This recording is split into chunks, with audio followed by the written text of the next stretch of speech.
Sometimes the people who are supposed to be family turn out to be your worst enemies. That's a lesson I learned the hard way. My name is Olivia, and I've been married to Marcus for 6 years. We've built a good life together despite the constant shadow of his father, Richard, looming over us. Marcus works as a geological engineer for an international mining company, which means he's often away on projects for weeks at a time, sometimes in remote locations with spotty communication.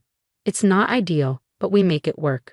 Or at least we did, until Richard decided to insert himself more aggressively into our lives. The trouble started when Marcus's grandfather passed away 2 years ago. Grandpa Joe had been the family patriarch, a kind but formidable man who built a successful construction business from nothing. In his will, he left his Victorian home, a beautiful historic property that had been in the family for generations, to Marcus. He always had a soft spot for you, Richard had said at the reading of the will, his voice tight with barely concealed anger. Even though I'm his son and you're just his grandson. I could sense Richard's resentment from across the room. He'd always assumed the house would go to him. Instead, it went to the grandson who had spent countless weekends helping the elderly man maintain the property, who had listened to his stories, and who had genuinely cared for him.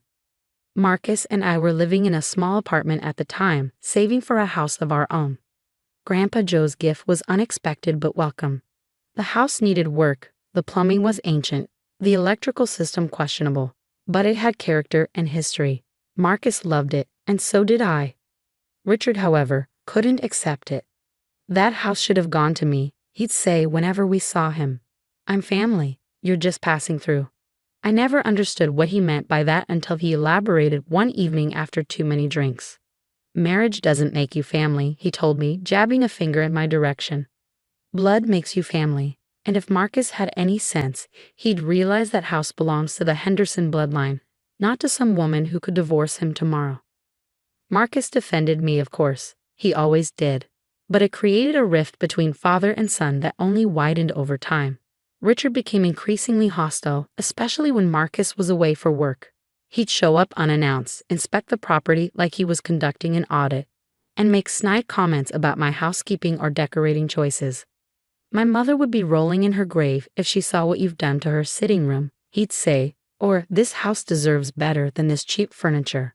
I tried to be respectful. Richard was Marcus's father, after all.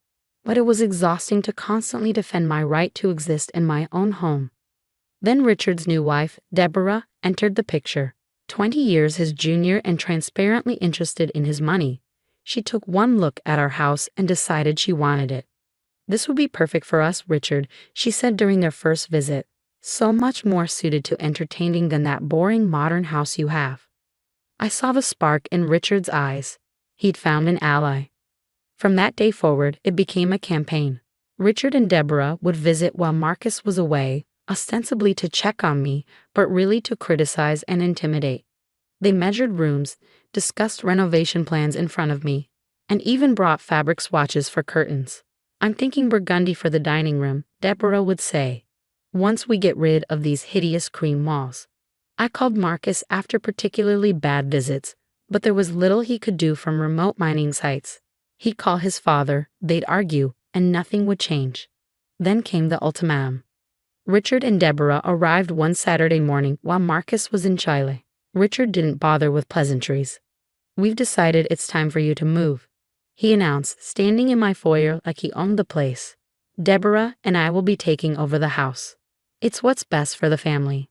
I was stunned. This is our house, Richard. Marcus inherited it legally. He inherited it because my father was going senile. Richard snapped. Marcus manipulated an old man. But I'm willing to be generous. We'll give you 3 weeks to find somewhere else to live. Deborah nodded enthusiastically. And don't worry about all this furniture, she added with a dismissive wave. We'll be replacing most of it anyway.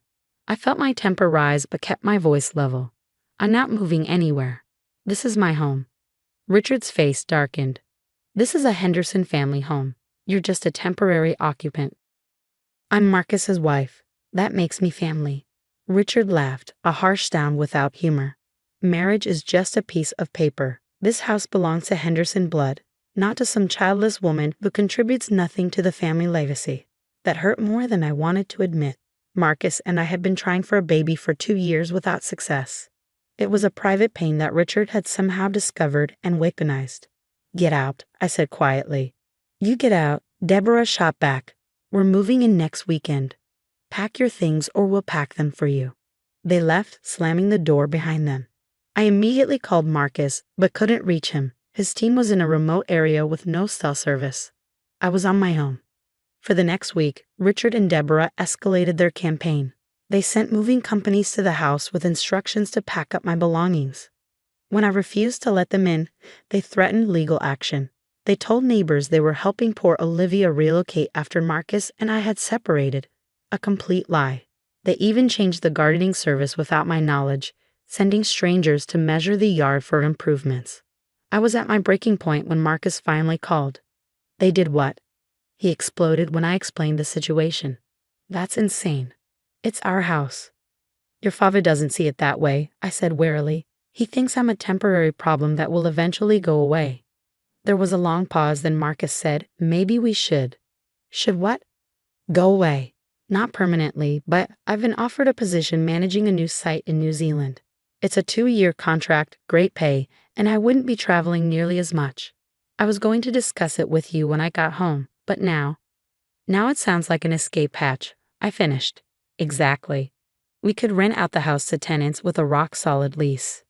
Dad couldn't intimidate a property management company the way he tries to intimidate you. I considered it. The idea of being thousands of miles from Richard and Deborah was appealing. So was having Marcus home more regularly. But something about retreating didn't sit right with me. I don't want to let them win, I said. This house meant something to your grandfather. He wanted us to have it. I know, Marcus sighed, but Grandpa Joe also wouldn't want you being harassed while I'm away. Let me think about how to handle this. I'll be home in 3 days. But Richard and Deborah didn't wait 3 days. They showed up the next morning with a small moving truck and 3 burly men. We're here to help you move out, Richard announced cheerfully when I answered the door. These gentlemen will pack everything for you. Very professional service. I blocked the doorway. You're not coming in. Deborah rolled her eyes. Don't be difficult, Olivia. This is happening whether you like it or not. Actually, it's not. I replied, surprising myself with how calm I sounded. This is my home. I'm not leaving, and if you try to force your way in, I'll call the police. Richard's fake smile vanished. Listen to me carefully, he said, lowering his voice. You're nothing. Just a temporary inconvenience. That house belongs to my family, and I'm taking it back. Now step aside. He moved to push past me, but I held my ground. In that moment, something shifted inside me. All the accumulated frustration, fear, and anger crystallized into a cold, clear resolve. Richard, I said quietly, if you take one more step, I will make you regret it for the rest of your life. He hesitated, perhaps detecting the steel in my voice. Then, with a dismissive snort, he shoved me aside and stepped into the foyer. I took out my phone and pressed play. Richard's voice filled the room. This house belongs to my family, and I'm taking it back. Then my voice. Are you threatening to force your way into my home? His again. I'll do whatever it takes to get what's mine. That old fool should have left the house to me, not Marcus. I'm entitled to it. Richard froze, his face draining of color as the recording continued, capturing every threatening statement, every admission of entitlement, every dismissal of his father's legal will. What is that? He demanded. Insurance, I replied. Every time you visited in the last month, I've recorded our conversations. I have hours of you threatening me, planning to forcibly remove me from my legal residence, and discussing how to circumvent your father's will. Would you like to hear more? He lunged for the phone, but I stepped back. I have copies, Richard. Multiple copies stored safely with friends and my lawyer. And if you don't leave right now, the next people who hear these recordings will be the police. Richard's face contorted with rage. You manipulative. Careful, I interrupted. The recording is still running. Deborah tugged at Richard's arm. Let's go, she whispered urgently. We can figure this out later. The moving men, clearly uncomfortable with the situation, were already backing toward their truck. Richard glared at me with pure hatred, but he allowed Deborah to pull him toward the door. This isn't over, he hissed. Actually, it is, I replied. Don't come back, Richard. Don't call. Don't contact us in any way. If you do, these recordings go public. How would your business partners react to hearing you plot to forcibly evict your son's wife? How would your country club friends feel about your true character? After they left, I sank to the floor, shaking with adrenaline. I wasn't sure if my bluff would hold. The recordings existed, but they weren't as extensive as I'd implied.